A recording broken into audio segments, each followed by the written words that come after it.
So Alabama had one of those infamous player-only meetings. Do those things ever work? You are Locked On Bama, your daily podcast on the Alabama Crimson Tide. Part of the Locked On Podcast Network, your team every day.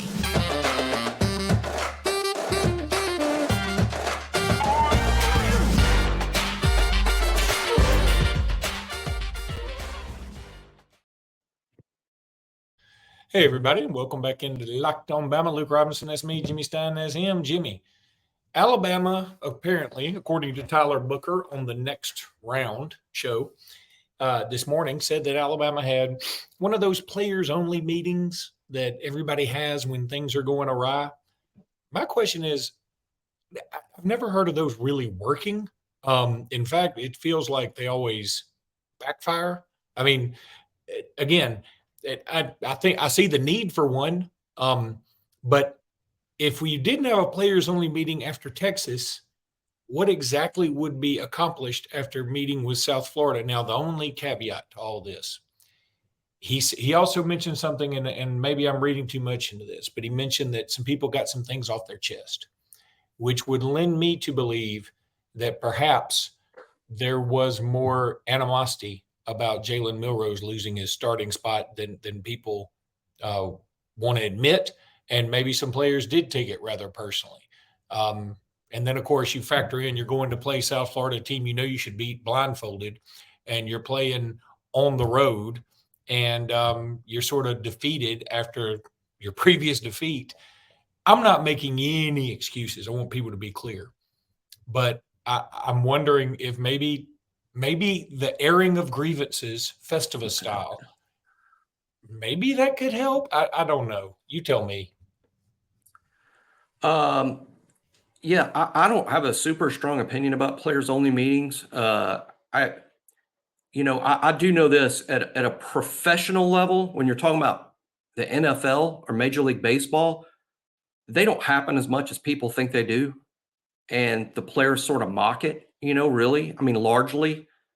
And in terms of people excited that the players did that, I mean, I would ask, did the 2020 team do those? Did 2009 to 2012, any of the Alabama national championship teams, did they have players only meetings? So I don't look at it like it's a magic potion or a magic wand or, okay, cool, now everything's fixed. I don't look at it that way. I also don't think that it's bad. I mean, I don't think that it's bad. I think that there's some good in it, that some leaders on the team took the initiative to say, hey, we're going to have a meeting and no coaches will be allowed. And you're going to hear from the leaders about what's going on here. I guess that's fine. I'm just not a guy that's going to tell everybody listening to the show, hey, this is going to fix everything. I tend to think the problems are on the tape, and that's what's got to be fixed. And it's not so much an attitude. And in terms of whether the grievances were about the starting quarterback situation, I'm not telling you that it's not. I don't know. I would just think it's dangerous for everybody to assume. I mean, I don't know. I mean, for all we know, all the offense, the entire offense went to dinner with all the defense's girlfriends. I mean, I don't know. I mean, in terms of what's going on internally on the team, I think people that assume they know are probably the ones that are most wrong. So I don't know. Could have been about that. Could be about stuff we have no knowledge of whatsoever. I think put it this way. I think it's very interesting that the players met.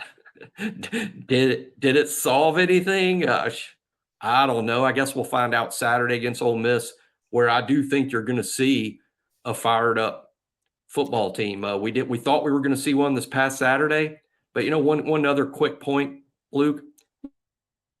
We talked about it on this show, and I think we might have missed something last week. Because me and you talked about it. We said when we were picking games for last week, we said Texas is not going to play well against Wyoming because they're going to be sky high, and it's a come down game for them. And sure enough, we were largely correct, right? It was 10-10 after 3 quarters. Now, Texas did score 4 touchdowns in the fourth quarter, almost similar to what they did against Alabama, and won the game handily.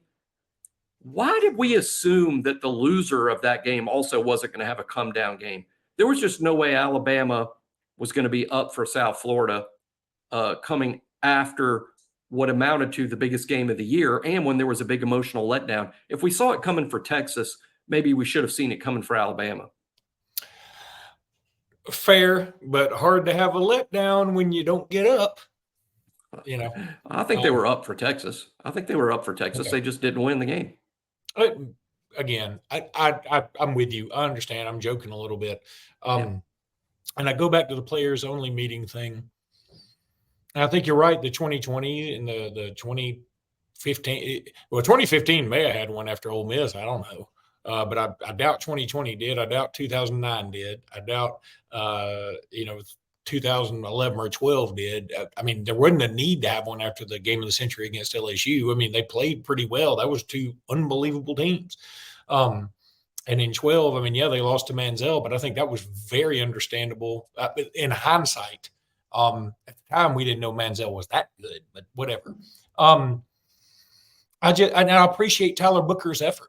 I mean, Tyler Booker is whether you believe he's actually the leader of the offensive line, he is efforting to be the leader of the offensive line.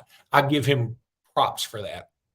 And he's being outspoken and maybe he's being a little too outspoken. Maybe we didn't need to know about the players only meeting. I kind of wish we didn't. But that's why, Jimmy, I have no problem saying this. That's why I'm not a big fan of having players on our show, because when you have a player on your show, you can only ask so much. I mean, right. I feel like we can be a little more honest here. Even though, I mean, it's not like we're talking behind their backs.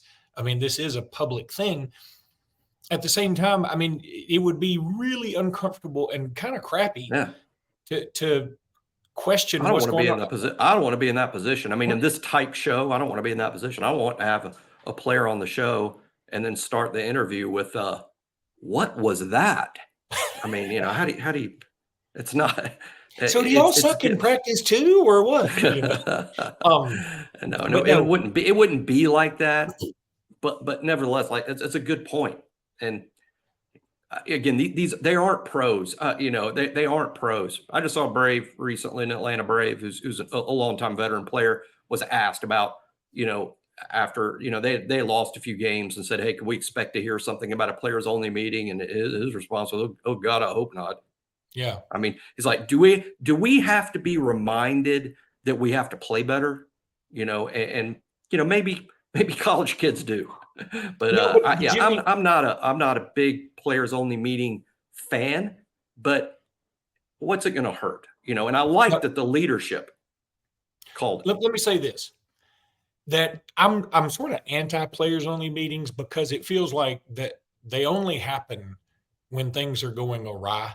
And it only seems to give the appearance that they're doing something about it. In this particular instance, I'm a little more for it, because I can certainly see. I mean, look, if you're on Twitter, if you read the comments in some of our YouTube, you can attest to this, that there are people out there who are turning this into a racial division sometimes about Jalen Milroe and Ty Simpson or Buckner or whatever. And again, that just comes with the territory, right? I mean, we dealt with Zhao and Watts way back in the day. We know what's up. I'm sorry, I got the sniffles. But I don't think that's what it is. I feel like I really don't. I personally don't. And I wish it wasn't that way. But if that is the case, and some players felt that same way, and if what Tyler Booker, and this is me reading between the lines, if what Tyler Booker was saying was, we got some things off our chest. If people went in there and said, I felt Jalen Milroe was slighted, and here's why, whether you thought it was for whatever reason, and here's why.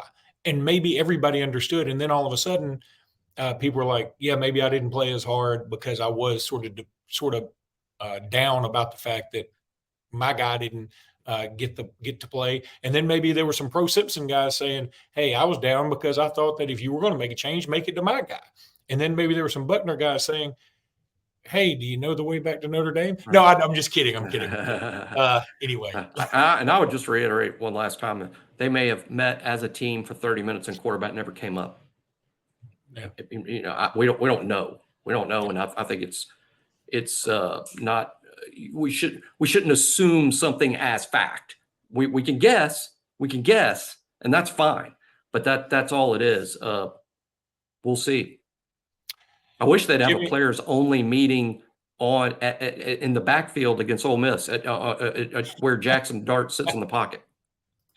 That is a very good comment. Listen, I want to tell everybody now that about BetterHelp. This episode is brought to you and sponsored by BetterHelp. Just an absolutely fantastic resource. You need to go check them out. If you're having any problems with anything in terms of mental health, we want you to go get the help you need. If you've ever benefited from therapy, you know exactly what I'm talking about. I have benefited from therapy. And I'm telling you, I've been there when it's late at night and you got a lot of work problems or family problems, relationship problems, friend problems, whatever. I've got some friends going through divorce right now that I never thought would ever get divorced. And I've been encouraging them to seek out some assistance with this, because it is very difficult for a guy who's had depression and been through a divorce. I'm telling you, it's tough, especially when you have children involved, things like that. There's no shame in getting help for these things. It's so important. Actually, it's not, in fact, it's almost shameful to not seek out help. So I would highly recommend BetterHelp. What a fantastic resource this is. BetterHelp. Go check them out. If you've got any issue out there, this is what's it going to hurt? It can really be done discreetly. So you need to go check them out. Visit betterhelp.com/lockedoncollege today to get 10% off your first month. That's BetterHelp, HELP.com/lockedoncollege. You can do things like switch counselors in the middle of it if you're not jiving with your counselor or whatever. And betterhelp.com/lockedoncollege. It can really help you out there. So highly recommend it. Okay, Jimmy. I think we got to address this now. Who do you think should start at QB? I'm going to tell you my thoughts first. That I have given this. I have pondered this situation. Almost needed to check out BetterHelp myself after Saturday. But I'm going with the 2 quarterback system for this particular game. And let me tell you why. I think it's clear now Simpson's going to be the backup. I think if he's not the starter, okay. If Milroe's the starter, Simpson's backup, and vice versa. I think that's the way it is. I think Milroe, perhaps, I'm hoping, fingers crossed, has learned a lesson from the way that last week was handled. I think I understand his angst. I understand his anger about not being the starter, and in fact, not even being the backup. I get it. At the same time, if you really are concerned about the well-being of the team, I think you handle it better so that the team can handle it better as well, handle it with you. So I'm hoping that he learned his lesson from that. I'm hoping that Simpson, if he's not the starter, and he may not be, if he's not the starter, that he can handle that role as well, being the new backup. And so I'm going with the 2 quarterback system for a couple of reasons. Number one, I think it gives Ole Miss something else to prepare for. Anything we can put on Pete Golding's plate that can confuse him more, I think is a positive.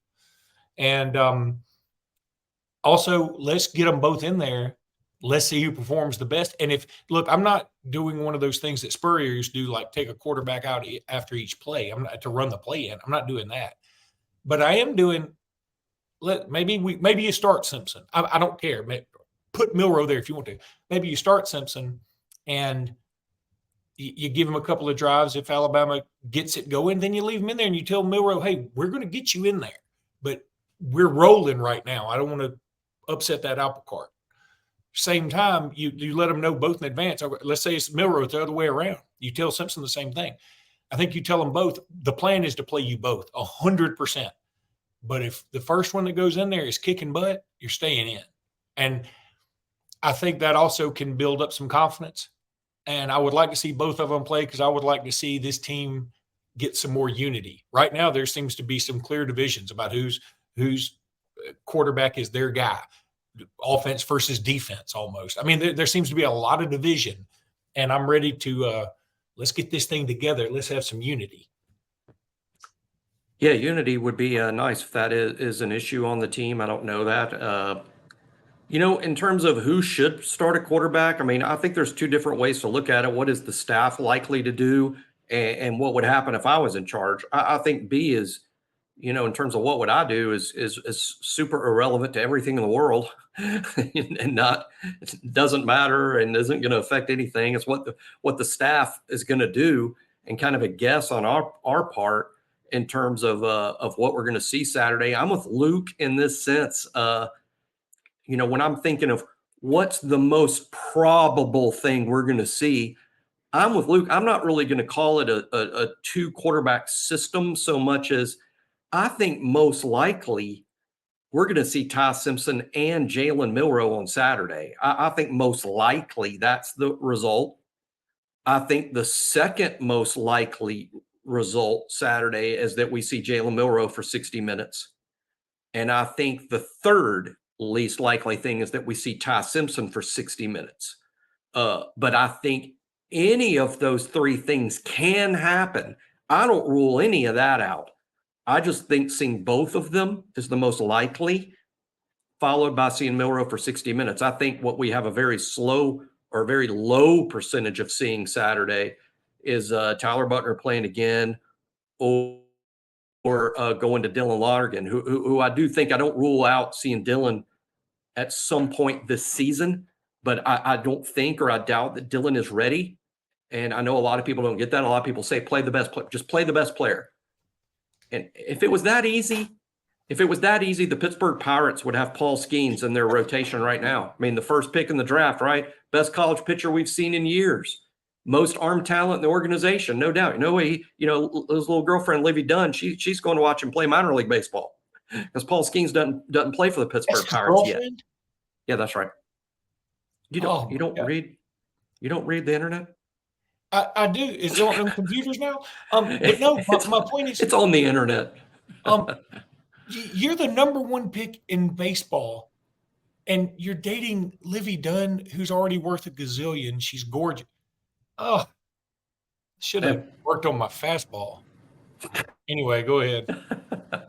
And the Pirates still want him to work on that fastball in the minor leagues because he's not ready for the big leagues. And that's all that's happening with Dylan, right? College football doesn't have the minor leagues, but what you do have is the scout team and you have practice. So, I think Dylan, of all the quarterbacks on this roster right now, Dylan may prove to be the best one, but I also don't think that he's ready. And I think that we'll just have to see when he's ready. It might happen later this year. But as far as giving us the best chance to win Saturday, I think it's Jalen Milroe or possibly Ty Simpson. But chances are we'll see both.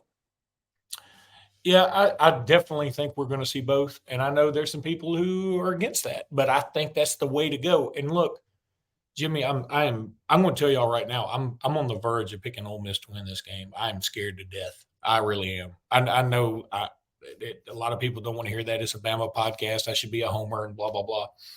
But, man, I am really glass. I'm not even glass half full. The glass was half full. Somebody knocked it over, broke it, and I don't even have any cups. I don't have any bounty. I got nothing to clean it up with. That's what I'm worried about. And I know this is Luke going overboard, but I'm just telling you what. I'm trying to decide which avenue I want to take. Either we're going to just fold like Superman on laundry day, or we're going to take the other side of the road, which is everybody's going to start doubting us. Ole Miss is going to be a very trendy pick, very trendy. So, and then we're going to come out and we're going to bludgeon them. I don't see this being I don't know that I even see it being a close game either way. I think Ole Miss either buries us or we bury them. So I don't know. I will talk more about that as the week goes on. I want to talk about a guy that we think is committed next when we come back. But right now I need to tell you about Athletic Brewing Company. And what I was doing when Jimmy was talking a minute there was I was getting all my Athletic Brewing stuff out. Like here it is right here, the little box that everything came in. Now time for your game changer of the week, brought to you by Athletic Brewing Company. Talked about it. That is going to be Roydell Williams. Much like Roydell Williams, Athletic Brewing has completely changed the non-alcoholic beer game. They make non-alcoholic beers that actually taste good. I'm telling you, these things are delicious. I've had some of them. This is my second box of them. They're just fantastic. I'm going to take one out right now and show you what they look like, just because I think that that'll help give you the old visual. And I don't even know. Let's surprise everybody with ta-da. This is Layback Lime and Salt. I might crack open one right here at the office. And you know what? I can do it. It's non-alcoholic. That's awesome. And it tastes delicious. It's awesome. You will love it. No hangovers ever. Can't say enough good things about that. They're fit for all time, so you can drink them anytime, anywhere, and make any activity even more enjoyable, like watching a game, like working out, like at work, whatever.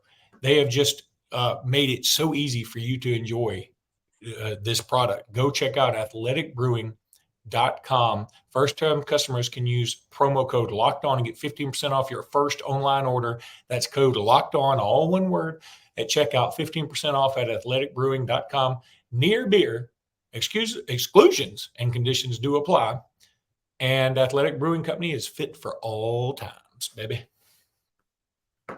And I forgot the little, what do you call it? The little thing right here, the little crawler thing. Oh, yeah, that thing. There it is. That's a good-looking thing.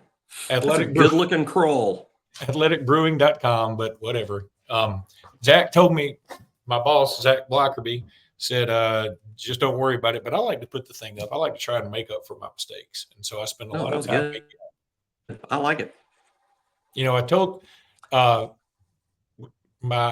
daughter the other day, you know, she messed up, and I said, look, Celia, you've got to learn, you know, embrace your mistakes. So she gave me a hug. Anyway, I probably would have been better if I said it about my wife, because my daughter had no say so in my fatherhood of her. Anyway, QB Reese is ironically a linebacker from Ramsey High School in Birmingham. Now, some people might be wishing he was a literal QB at this point. No, is there anything funnier than what are the two sticking points from this past weekend? People are mad about the quarterback. They're mad about Tommy Reese. And now we're going to get a commitment from QB Reese. QB Reese. That is weird. Anyway, I like him a lot. Is he undersized? Yeah. But let me tell you what he does. This is coming from a guy who does a high school scoreboard show just about every Friday night. Every Friday night when I hear about what Ramsey did, it's always QB Reese with 38 tackles, 3 sacks, fumble recovery. I mean, he tackles everybody. I've also seen him play live, and I'm telling you, the guy is super, super active. I remember vividly and distinctly last year calling a game of his going, I know that he's not prototypical, but my God, he's everywhere. Now, you know who is also that way, and take it a plus or minus, sort of a Justin Jefferson type of thing, right? I mean, we haven't seen a lot out of him this year. He was number 1 JUCO, blah, blah, blah. We hadn't seen a ton out of him. And he's a little bit smaller too. Now, maybe that transitive property doesn't work. I love QB Reese. I think he can be a fantastic college player if he is committed. Now, here's the caveat. He committed on Twitter Saturday night or Sunday morning or something like that. Saturday night, late Saturday night. Yeah, it's weird. And then so I immediately go to all the message boards and I want to pull up all the information I can. I thought you and I might even talk about it. And then it wasn't official anywhere. And in fact, Andrew Bone over at On3, I think, came out and said, look, we're looking into this. We're not sure if he actually is committed or can commit or whatever. And as far as I know, it still hadn't been made officially official. I feel like he will be in this class, and I'm hope that he does. I like him a lot. Only a 3-star. I think that could get bumped up. I think he's fantastic. Jimmy, I would definitely take him in this class. What do you think about it? I like him a lot. QB, and like Luke said over at BOL, where we feel like we have the best recruiting reporters in the business, and certainly covering the Alabama beat. We have not yet reported him as officially committed, and we're monitoring the situation. It's the best way to put monitoring the situation. QB has to have discussions with a lot of people at Alabama, so it's something to monitor and something to keep track of, and we'll have you up to date over there and here on this show, of course, after it happens. So if it happens. Now, in terms of whether I like the kid, of course I do.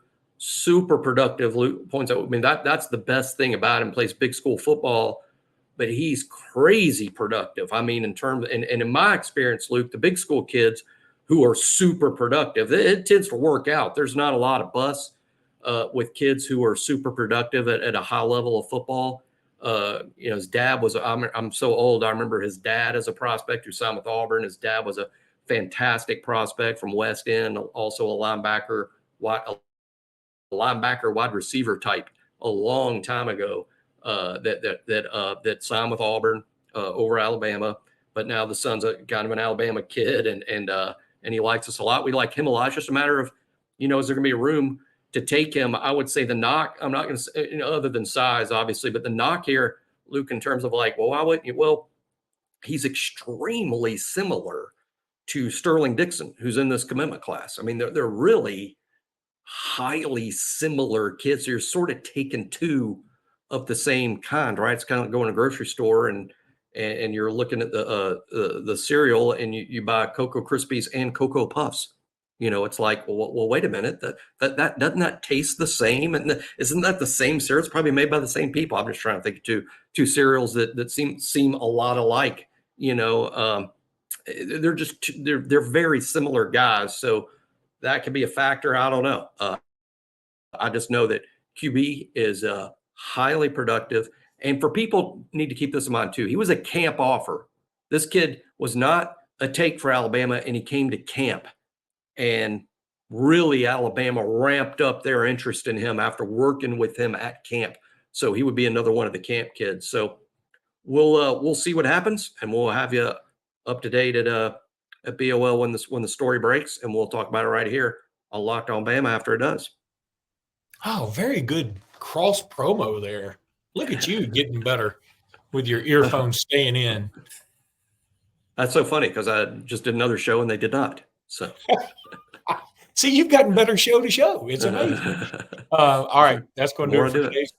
That's going to do it for today's podcast, everybody. Thank you so much for joining us, man. We got a lot of new subscribers lately. A lot of people love to tune in when Alabama isn't doing quite as well. Let's see if y'all tune in if we do really well this weekend. Please do. We love you. I'm predicting an Alabama win this weekend. I am. Jackass. I do. I do.